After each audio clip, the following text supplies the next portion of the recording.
BPL শুরুর আগে ticket নিয়ে ক্ষোভ প্রকাশ করেছে দর্শকরা। মাঠে লড়াই শুরুর 5 দিন পার হলেও এই সমস্যার সমাধান করতে পারেনি বিসিবি, যার ফলে পঞ্চম ম্যাচের আগে টিকিট না পাওয়ায় স্টেডিয়াম সংলগ্ন সুইমিং কমপ্লেক্সে ব্যাপক ভাঙচুর ও কাউন্টারে আগুন দিয়েছে দর্শকরা।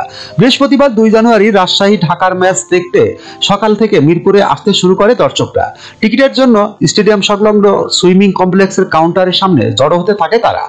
বেলা 11টা বাজলেও কোনো টিকিট না পাওয়ায় পরিস্থিতি উত্তপ্ত হয়ে ওঠে। বেশ কয়েকবার কাউন্টারের সামনে বাঁশের ব্যারিকেড ভাঙার চেষ্টা করতে দেখা যায় তাদের। তবে 12টার দিকে বাঁশের ব্যারিকেড ভেঙে সুইমিং কমপ্লেক্সে ঢুকে পড়েন দর্শকরা। এ সময় সুইমিং কমপ্লেক্সের ভাঙচুর শুরু করে দর্শকরা। এছাড়াও টিকিট কাউন্টারের বুথে আগুন দেয় দর্শকরা। এরপর ফায়ার সার্ভিস এসে আগুন নিয়ন্ত্রণে আনে। এর আগে উদ্বোধনী দিনে টিকিট না পাওয়ায় মিরপুর স্টেডিয়ামের গেট ভেঙে ফেলেছিল দর্শকরা। তারপর টিকিট ভোগান্তি কমাতে দর্শকদের কাছে 7 দিন সময় চেয়েছিল বিসিবি সভাপতি ফারুক আহমেদ, কিন্তু টিকিট নিয়ে এখনো দর্শকদের ভোগান্তি কমাতে পারেনি বিসিবি, যে কারণে ক্ষুব্ধ দর্শকরা।